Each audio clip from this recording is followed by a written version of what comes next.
आज की कहानी है इजिप्ट की एक ऐसी खतरनाक राजकुमारी की जिसने अपने ही पिता के राज्य को हासिल करने के लिए न जाने कितने लोगों को मौत के घाट उतार दिए।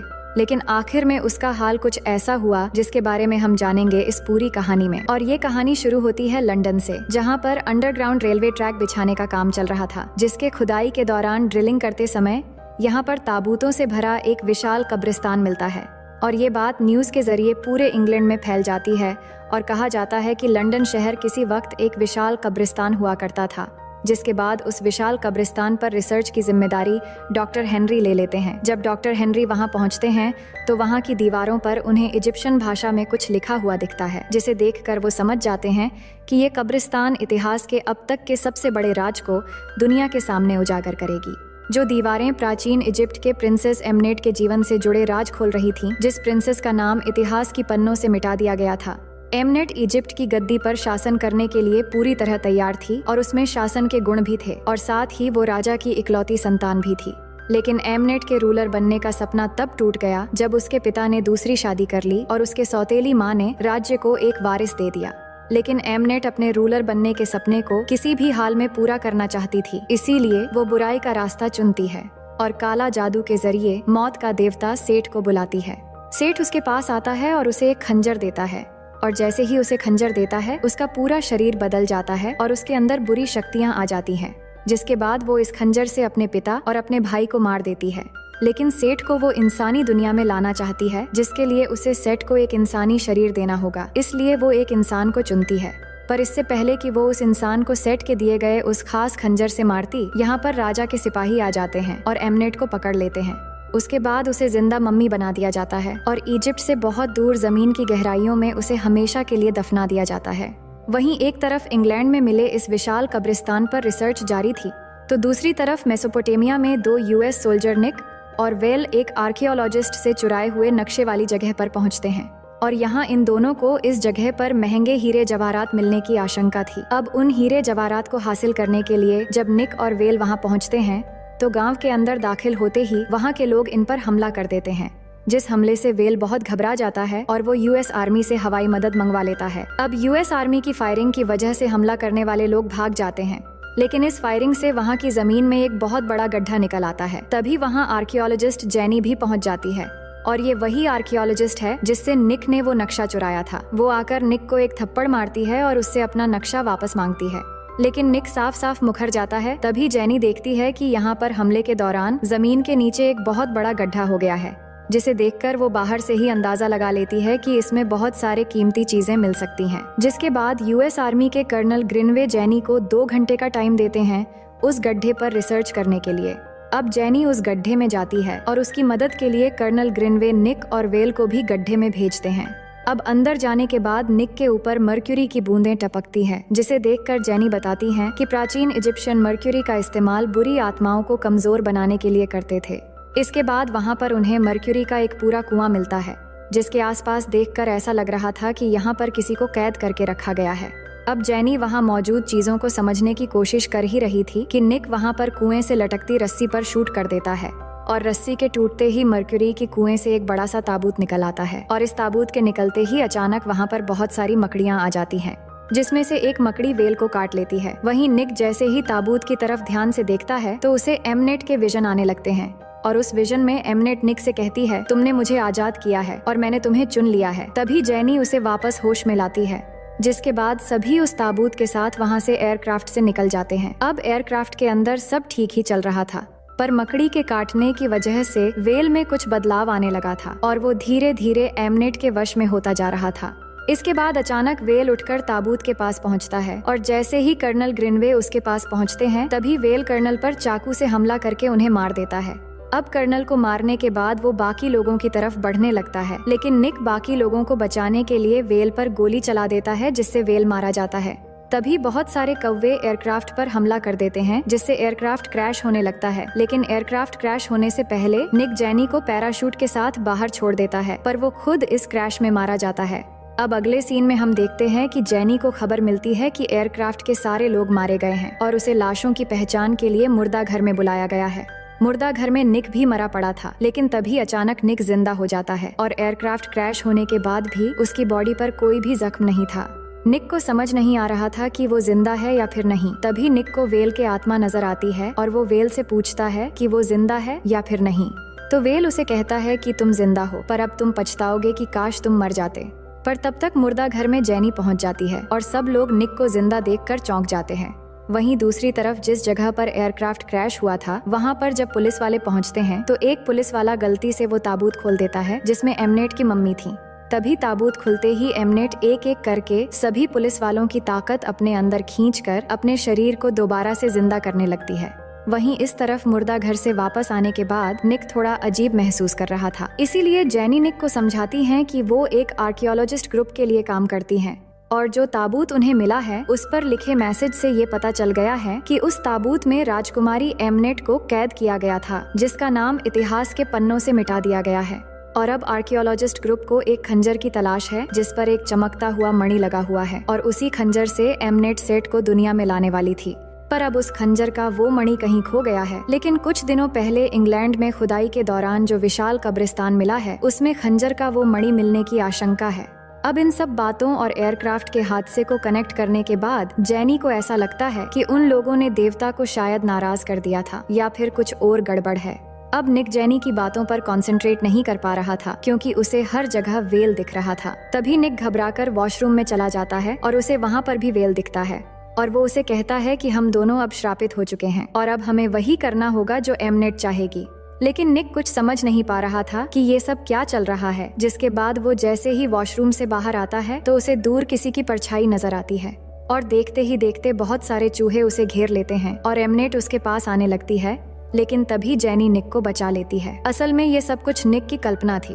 अब निक जेनी को बताता है कि तुम जो भी कह रही थी सब सच है। उन लोगों ने देवता को नाराज कर दिया है और अब उन्हें इस मामले को हल करने के लिए उस ताबूत को खोलना होगा। इसके बाद निक जेनी को उसी जगह ले जाता है जहां उनका एयरक्राफ्ट एक्सीडेंट हुआ था और वहां जाने के बाद दोनों ताबूत ढूंढने लगते हैं। लेकिन तभी निक को कुछ लोग पकड़ कर ले जाते हैं और ये वही लोग थे जिनकी ताकत एमनेट ने छीन कर उन्हें ज़ॉम्बीज बना दिया था।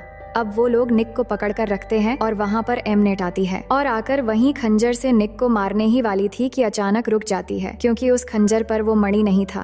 पर तभी वहाँ जेनी आ जाती है जिसे देखते ही एमनेट उसे मारने जाती है।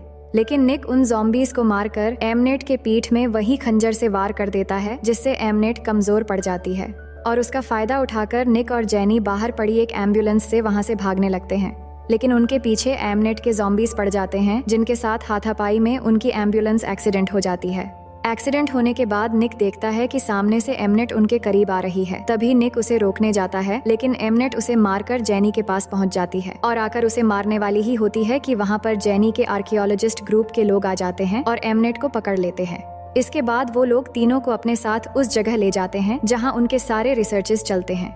वहाँ डॉक्टर हेनरी आते हैं जो निक को बताते हैं कि उनका ग्रुप बुराई को खत्म करने की खोज करता है और एमनेट को भी हमने कैद कर लिया है और उसकी बॉडी में मर्क्यूरी इंजेक्ट करके उसकी बॉडी को जमा रहे हैं ताकि उस पर रिसर्च कर सके। और हमें ये भी पता है कि तुम अब श्रापित हो चुके हो। तभी एमनेट निक के दिमाग पर कब्जा करने लगती है और इसे विजन्स में बताती है कि अगर वो एमनेट का साथ देकर सेट को दुनिया में लाता है तो वो हमेशा के लिए अमर हो जाएगा और फिर दोनों मिलकर दुनिया पर राज करेंगे। पर जेनी निक को बुराई के रास्ते पर जाने से रोकती है और उसे याद दिलाती है कि वो एक अच्छा इंसान है, उसे एमनेट की बातों में नहीं आना चाहिए।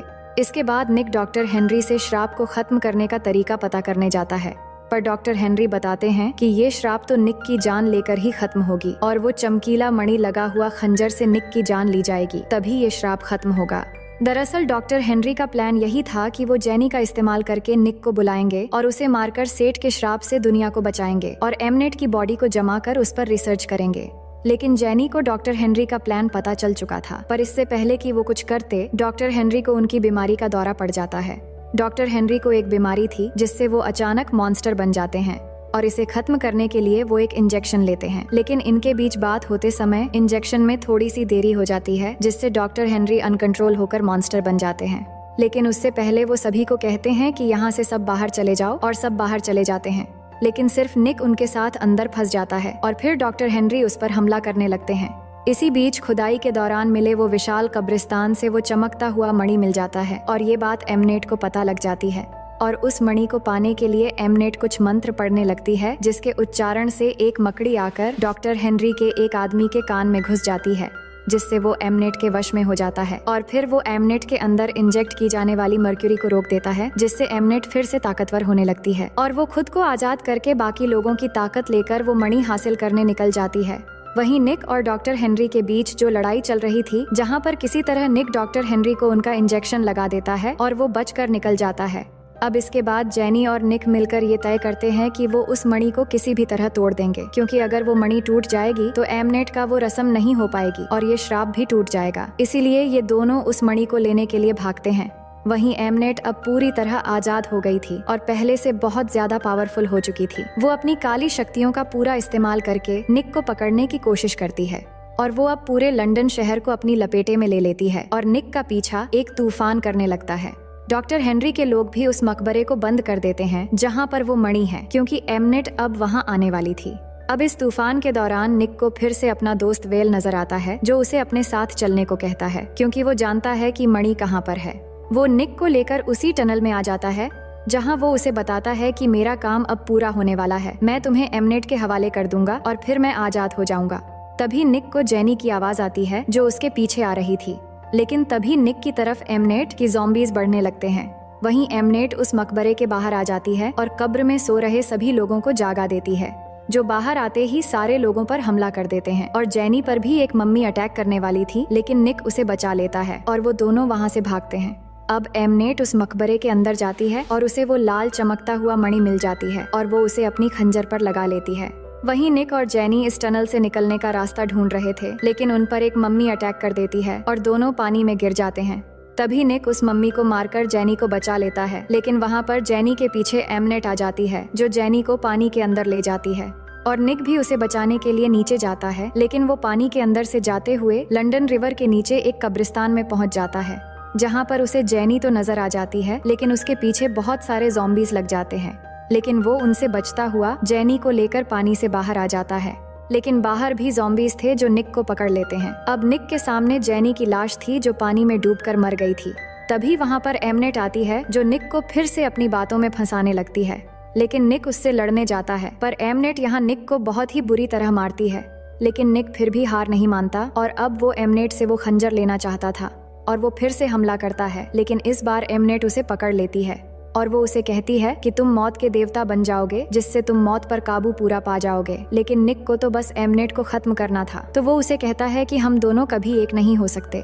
जिसके बाद एमनेट उसे उठाकर पटक देती है, लेकिन इस बार निक चालाकी से वो खंजर ले लेता है और उस खंजर को जमीन पर मारता है, जिससे उस मणि में दरार आ जाती है। निक फिर से ऐसा करता उससे पहले एमनेट उसे रोकती है और उसे कहती है कि ऐसा मत करो, क्योंकि इसके टूटने से सब कुछ खत्म हो जाएगा और तुम देवता नहीं बन सकोगे। लेकिन अब की बार निक उसे ना तोड़कर खुद अपने सीने में मार लेता है और उसके बाद निक के अंदर सेट की पूरी शक्तियां आ जाती हैं। इसके बाद वो भी पावरफुल बन जाता है और एमनेट पर हमला कर देता है। और अब क्योंकि निक के अंदर सेट की ताकत पूरी तरह से आ चुकी है, इसलिए वो एमनेट की सारी शक्तियां चूस लेता है और उसे फिर से एक मम्मी में बदल देता है। दरअसल उसने अपने आप को खंजर सिर्फ और सिर्फ जेनी के लिए ही मारा था, ताकि खंजर मारने के बाद उसे सेट की शक्तियां मिल जाएं और वो जेनी को फिर से जिंदा कर सके। उसके बाद वो जेनी को जिंदा कर देता है और यहाँ से निकल जाता है। अब इसके कुछ समय बाद डॉक्टर हेनरी यहाँ पर आते हैं, जो जेनी को बताते हैं कि हमें नहीं पता कि निक अपनी शक्तियों का इस्तेमाल बुराई के लिए करेगा या फिर अच्छाई के लिए। और अंत में हमें निक को इजिप्ट के रेगिस्तान में दिखाया जाता है, जहाँ उसके साथ उसका दोस्त वेल भी होता है, जिसको निक ने फिर से जिंदा कर दिया था। और ये एक अनजान सफर पर निकल पड़ते हैं और इसी सीन के साथ ये कहानी यहीं पर खत्म हो जाती है। तो दोस्तों, कहानी पसंद आई तो वीडियो को लाइक कर देना और ऐसे ही मजेदार कहानी देखने के लिए चैनल को सब्सक्राइब कर लेना।